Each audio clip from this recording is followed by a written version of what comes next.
Hello, beautiful community. You're very welcome to this chat, which will kick off with the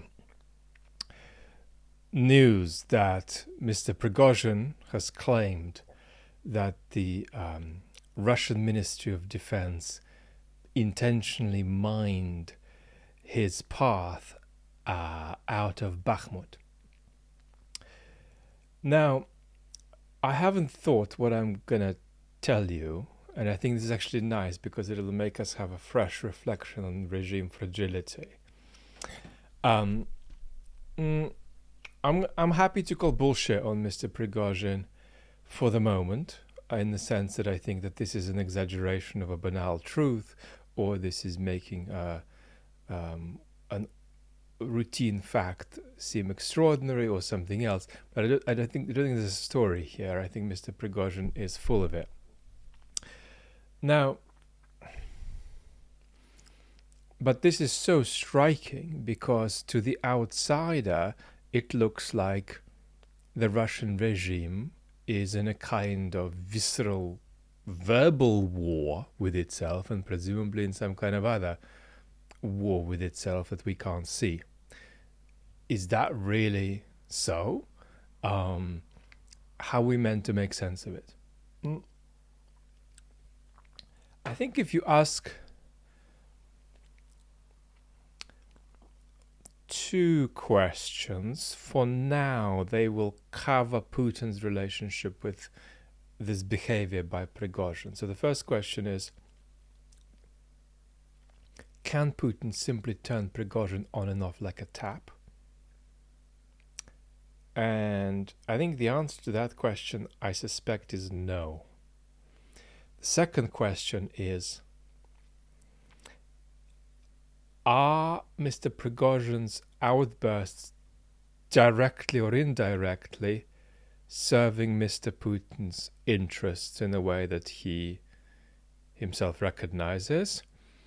And I think the answer to that question is yes. And again, at this point, it's worth reminding anybody who hasn't heard me remark on it earlier, this now notorious comment by Mr. Prigozhin about the hopeless, hapless granddad was not aimed at Mr. Putin, despite so many Western platforms claiming that it was. I think at a stretch, it contained an element of cheeky ambiguity, but it basically wasn't aimed at Putin, and it was not likely to be taken as aimed at Putin by Putin. But if Mr. Prigozhin continues to behave like this, and if Mr. Kadyrov continues to behave like he is behaving, and if the Ministry of Defense continues to get pilloried like it's getting pilloried, and if the Z radicals continue this sort of spontaneous, sort of peacock-style expansion into becoming a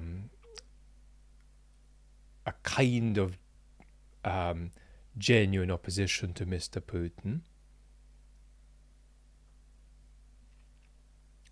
Of course, a partly controlled opposition. Opposition is not presenting an existential threat. Then the answer to these two questions may be different. Or in fact, we may need a third question. Because Mr. Putin's control over all of these different kinds of theater and the degree to which he's a systematic beneficiary of all of these bits of theater may lessen. So where are we with this sort of trend? I think it's worth saying something about how we came into the war at the level of regime fragility, and where we are now and where we might go.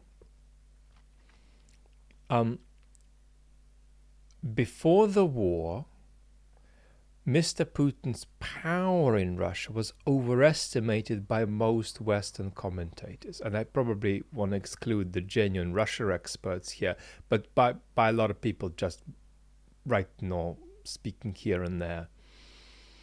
That's to say, obviously, without a shadow of a doubt, Mr. Putin was by 10 miles the most powerful man in the country, but he wasn't as powerful as he seemed.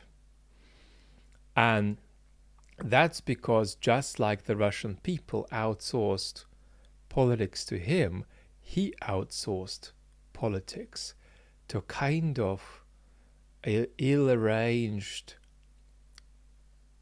and rather informal equivalent of a board of cooperation around him,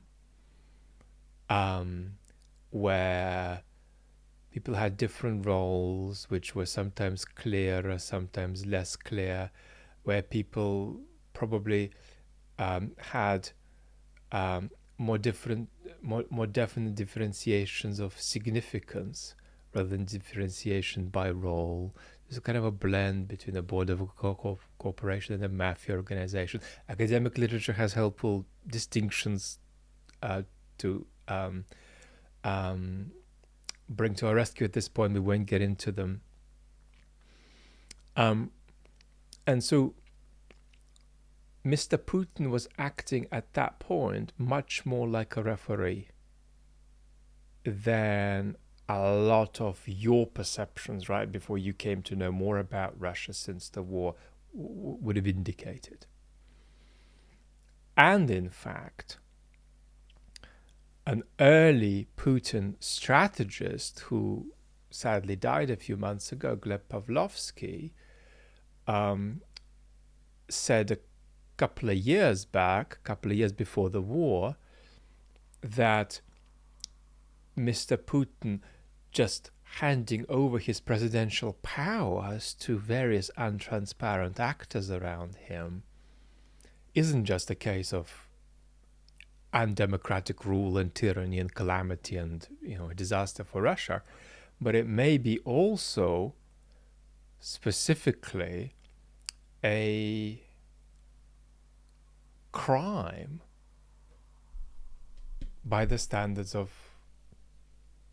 Russian laws to just hand over powers like that to various kinds of members in his court. So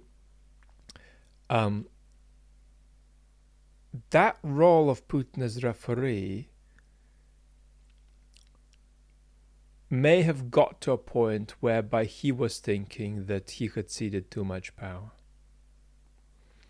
And we talked about his sense of mission many times. We also talked about how far the war is a regime security war and how regime security and sense of mission are connected. It's only if Russia's civilizational destiny is kind of expressed in geopolitical terms that the regime could be really solid and so on.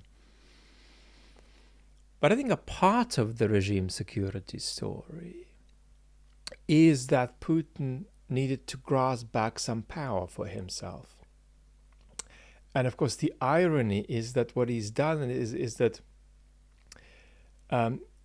he has, or even had for a while, grasped back some of the power he had ceded, but his hold over it became more fragile, right, than it was years back.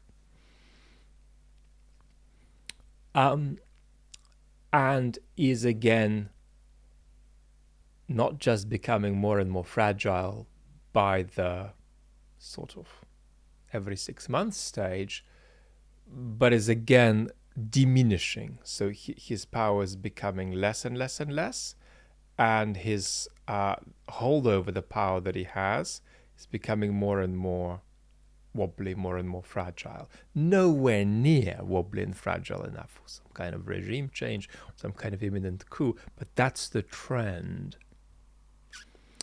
And what I think it's helpful, therefore, to speculate about is that, yes, today I might be sort of suggesting that we assume that even if Putin doesn't control Prigozhin like that, that he is still broadly keeping Prigozhin in a sort of a corridor of activity that's beneficial in terms of some inter-elite squabble that Putin is more interested in persisting than in not persisting. But that kind of theater may get progressively out of control, and this kind of envelope, delimited envelope for Mr. Prigozhin's outbursts, may be transcended by him and by many others later. This is not a bigging up Prigozhin's story. Prigozhin's most likely fate is to evaporate at some point. But this stuff is going to become not just less controllable by Putin, it's going to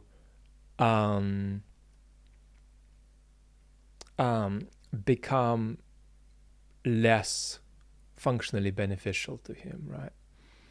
And at some point, there's the possibility that elements of these inter-elite squabbles will feel the propulsion of some kind of public sentiment behind them and can go much further than Mr. Putin would like. Not necessarily in a direction we might like, but nevertheless. And I think where I'm going with all of these meandering thoughts is that either the foundation underneath this regime will little by little dissolve, leading toward a measure of anarchy. How much anarchy, how much chaos depends on how long the regime stays in power.